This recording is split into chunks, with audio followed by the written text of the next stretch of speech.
In the heart of the Roman Empire, where power and grandeur were the fabric of everyday life, there existed a world both fierce and refined, embodied by the lives of its soldiers and citizens. This story, etched across the expanse of an empire that stretched from the damp marshes of Britannia to the scorching sands of Carthage, is a vivid portrait of glory, struggle, and enduring legacy.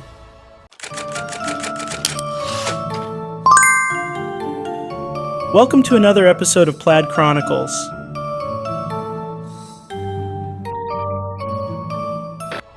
In ancient Rome, around the 1st and 2nd centuries AD, a young man's enlistment in the legions at 18 was a rite of passage, binding him to a quarter century of military service. Wait, what?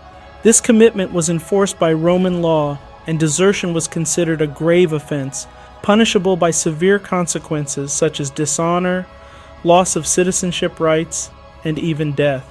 Off with his head! The Roman military system, deeply integrated into the state's fabric, was unforgiving to those who attempted to leave early. The act of oath-taking, a solemn ceremony, underscored the gravity of this commitment. The oath, sacramentum, bound the soldier not only to his comrades and superiors, but also to the Roman state and its divine personification, the emperor.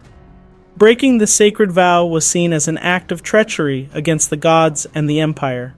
The strict enforcement of this commitment was crucial in maintaining the discipline and integrity of the Roman military, a force that was central to the empire's expansion and maintenance. This rigid structure reflected the broader cultural and governmental ethos of ancient Rome, where duty to the state was paramount and personal sacrifice for the greater good was a core value. Life in the legion, though fraught with peril, promised significant rewards. For those who withstood the test of time and battle, the empire bestowed land and a pension, a beacon of hope that lured many into this perilous profession. However, the life of a Roman soldier was steeped in strict discipline. The centurion with his vine staff was a constant reminder of the severe consequences awaiting those who faltered. The soldier's armor and weapons were his lifelines in combat. The heavy iron mail, the protective scutum shield, the piercing pilum, and the deadly gladius were his constant companions, each serving a crucial purpose in the unforgiving theater of war. Yet the Roman militaries might lay not only in its arms, but in its strategic acumen, exemplified by the sophisticated triplex aces formation and the innovative use of siege engines like the ballista. In times of peace, these soldiers were more than just warriors. They were the empire's builders and protectors. Build. They laid down the vast network of roads that bound the empire, saying, "All roads lead to Rome," a testament to the empire's reach and influence. These paths were arteries of trade, military movement, and communication, integral to the empire's cohesion and endurance. Roman society, reflected in its military, was a hierarchy of roles and rewards. While citizens as legionaries enjoyed higher status and better benefits, the non-citizen auxiliaries were afforded less. This disparity mirrored the broader Roman society, where citizenship was a key determinant of one's status and opportunities. The Roman army's evolution into a professional force was a significant pivot in history, marked by Gaius Marius's reforms in 107 BCE. These changes transformed the army from a militia of citizen soldiers to a standing force of career soldiers, expanding and solidifying Rome's military might. Are you not entertained? Are you not entertained? Beyond the battlefield and barracks, the Roman world was vibrant and complex. Public baths were not just places of cleanliness, but social hubs, bustling with conversations on politics and philosophy. The Roman diet, rich in diversity with staples like bread, olives, and wine, and luxuries like peacock and flamingo, reflected the empire's culinary sophistication. Entertainment from the blood-soaked sands of the Colosseum to the drama-filled theaters and exhilarating chariot races was a vital escape for the populace. Too hard! Education in ancient Rome, especially during the Republic and early Empire periods, was highly valued among the patrician class. It was a blend of practical and cultural learning, often beginning at home under the guidance of a literator who taught reading, writing, and basic arithmetic. Around the age of 12, the affluent Roman youth would advance to study under a grammaticus, delving into literature, especially poets like Homer, and learning Greek, which was considered essential for the educated elite. The culmination of Roman education was in the study of rhetoric under a rhetor, where young men, often aspiring to political careers, honed their skills in oratory, a crucial tool in the public and political sphere of Rome, where persuasive speech could sway the Senate and public forums. Religious education was equally integral as it intertwined with daily life, politics, and education. The Roman religion, predominantly polytheistic, was a complex system of gods and goddesses, each overseeing different aspects of life in the state. Jupiter, the king of gods, Minerva, the goddess of wisdom, and Mars, the god of war, were among the key deities worshipped. Religious rituals and festivals such as Saturnalia and the Lupercalia were vital to Roman culture, often led by priests like the Pontifex Maximus, a role held by political figures including Julius Caesar. Do exactly as I say. The Vestal Virgins, tasked with maintaining the sacred fire of Vesta, were a symbol of Rome's spiritual and civic virtue. This intricate blend of religious and secular life was a defining feature of Roman culture, underscoring the importance of divine favor in the success and prosperity of the empire. In ancient Rome, particularly during the late Republic and early imperial eras, fashion was a distinct marker of social hierarchy, with the toga being a privilege reserved for Roman citizens. Slavery, pervasive in this period, was entrenched in the societal fabric. Slaves, often captives from military conquests or born into servitude, were ubiquitous in Roman life, serving in various roles from agricultural laborers to household servants, artisans, and even tutors for children of the elite. Roman law governed the treatment of slaves, though it was heavily skewed in favor of the master. The Lex Patronia, for instance, prohibited the arbitrary execution of slaves, and the Lex Fufia Caninia limited the number of slaves that could be freed in a will. Despite their crucial role in the economy and society, slaves had limited rights and lived under the constant threat of abuse and separation from family. However, manumission, the act of freeing a slave, was a common practice, motivated by various factors from goodwill to strategic alliances. Freed slaves, known as liberty, often remained loyal to their former masters and continued working for them. They could gain Roman citizenship, a significant step up in social status, albeit still not enjoying the full rights of those born free. The institution of slavery in Rome thus reflects the complexity and contradictions of Roman society, where status and power dynamics were deeply entrenched. Roman architecture and engineering were marvels of the ancient world. The use of concrete, the development of the arch, and the construction of monumental aqueducts, temples, and amphitheaters showcased Rome's ingenuity and aesthetic sensibility. Roman law, particularly from the late Republic to the imperial era, was a foundational pillar for modern jurisprudence. The 12 Tables, codified in the 5th century BC, were Rome's first attempt at a comprehensive legal code. They addressed civil, criminal, and procedural law, covering diverse aspects from property rights to family and inheritance laws. Ooh, he's gonna win. Mr. Hutz. Notable laws included the Lex Aquilia for damage reparation and the Lex Canulea, which allowed marriage between patricians and plebeians. These laws were not static. They evolved through centuries with additions like the Perpetual Edict under Emperor Hadrian. This evolution reflected Rome's growing complexity and showcased a legal system that, while not always equitable, especially towards slaves and women, strove for a structured and standardized approach to governance and society. The Roman Empire was not just a political entity, it was a cultural and social phenomenon. The city of Rome itself, the heart of the empire, was a bustling metropolis, teeming with a population from diverse backgrounds.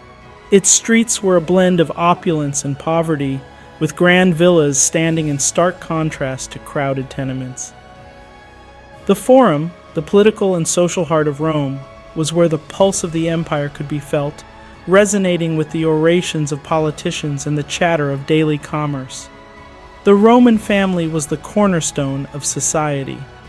Familial ties were not just personal, but also played a critical role in the social and political fabric of Roman life. The paterfamilias, the male head of the family, held significant power over his family members, including life and death. In Roman society, particularly during the Republic and early Empire, women, while legally under the guardianship of male relatives, paterfamilias, played significant roles within their households and communities. They managed domestic affairs and were key in raising children and maintaining familial networks. Women of higher status could influence politics indirectly through their relationships with male relatives. Legally, they could own property, as evidenced in the will of a wealthy matron, Caecilia Metella. However, their public roles were limited. They couldn't vote or hold office. The Lex Oppia law, enacted during the Second Punic War, even restricted their display of wealth, though it was later repealed. These dynamics underscore the complex role of women in Roman society, where they navigated a landscape of legal restrictions and social expectations, yet still managed to exert influence within the constraints of their societal roles. Roman children, especially those from the upper classes, were educated in literature, philosophy, and the arts, preparing them for their roles in society. The education system was rigorous, with an emphasis on learning by rote, and discipline was strict. So, what did you children learn about today? Help. However, the education of lower-class children was often limited to learning trades and skills for their livelihood.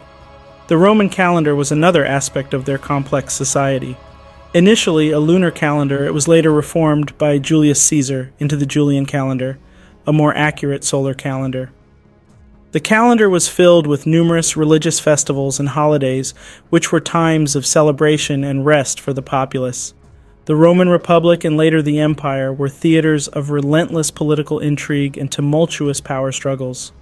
During the Republic, around the 5th to 1st centuries BC, the Senate, dominated by the aristocracy, wielded substantial influence, but the rise of influential generals like Julius Caesar began to shift this balance. Caesar's crossing of the Rubicon in 49 BC, defying the Senate's authority, was a pivotal moment leading to his dictatorship and subsequent assassination in 44 BC, events that epitomized the intense political rivalries of the era. He who lives by the sword shall die by the sword. The transition to the empire saw figures like Augustus craftily navigate these political currents, establishing the Principate, which effectively ended the Republic while maintaining its facade. This period was marked by frequent and often violent changes in leadership, epitomized by the Year of the Four Emperors in 69 AD, where internal conflict and military allegiance resulted in the rapid succession of rulers. Such political volatility often led to civil wars, like those during the late Republic and the crisis of the 3rd century, severely destabilizing the empire and leading to economic and social upheaval. These relentless power struggles and their consequences laid bare the fragility and ambition at the heart of Roman politics, a saga of human endeavor and rivalry that has echoed through the ages. The economic might of Rome, spanning from the Republic through the Empire until the 5th century AD, was built on a foundation of diverse and extensive trade networks, prolific agriculture, and strategic conquests. The empire's roads, like the Via Appia, were lifelines for trade, connecting distant regions from the grain-rich fields of Egypt to the silver mines of Spain. Markets, or fora, in cities such as Rome and Ostia, bustled with goods from across the empire, including silk from China and spices from India, facilitated by the Pax Romana, which ensured relative stability for trade. Rome's expansionist military campaigns were deeply intertwined with its economic interests. The annexation of provinces like Gaul under Julius Caesar and Britain under Claudius brought not only territorial gains but also economic advantages. These newly conquered lands were rich in resources and were heavily taxed, with levies like the tributum imposed on their populations. We'll level your planet and take what we want. The extraction of metals, agricultural produce, and other resources fueled Rome's economy. Additionally, the spoils of war, particularly slaves, were a crucial part of the economic model, providing labor for Rome's farms, mines, and households. This economic model, reliant on expansion and exploitation, was a key factor in Rome's ability to sustain its vast empire. However, it also sowed the seeds of economic challenges, especially when expansion slowed and the costs of maintaining such a vast territory escalated, contributing to the eventual decline of this once mighty empire. The decline of the Roman Empire, a saga spanning centuries, was a culmination of myriad internal and external pressures that gradually eroded its foundations. From the 3rd century AD, the empire faced severe economic crises, exacerbated by rampant inflation and a failing tax system. The debasement of currency, particularly under emperors like Caracalla, further destabilized an already fragile economy. Military overreach stretched Rome's resources thin.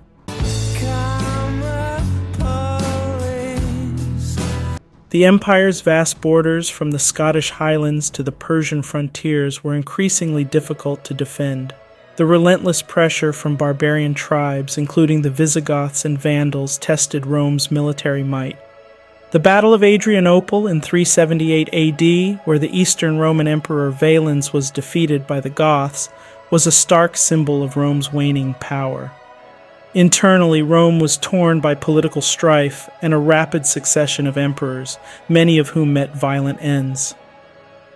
The infamous year of the 5 emperors in 193 AD epitomized this instability. The watershed moment came in 476 AD, when the last Western Roman emperor, Romulus Augustulus, was deposed by the Germanic chieftain Odoacer. This event marked the end of the Western Roman Empire. Meanwhile, the eastern half, later known as the Byzantine Empire, continued for another millennium, preserving the legacy of Roman culture and governance. The fall of Rome was not just the collapse of a military and political entity, it was the end of an epoch, signaling a transformative shift in the course of world history. The Roman soldier, a central figure in this narrative, was not just a warrior, but a witness and participant in the grand saga of the empire. His life, in its various facets, reflected the complexities, triumphs, and struggles of Rome. From the battlegrounds to the streets of the empire's cities, his experience was a microcosm of the broader tapestry of Roman life. This story, rich in detail and scope, encapsulates the essence of the Roman Empire. It is a tale of human endeavor, ingenuity, and the relentless pursuit of glory and power. The legacy of Rome, with its blend of military might, cultural richness, and administrative prowess, continues to echo through time, a testament to the enduring impact of one of history's greatest civilizations. If this narrative resonated with you, do support us. Hit that like button, drop a comment with your thoughts, and subscribe. Thank you for staying with us to the end. See you in the next video on Plaid Chronicles.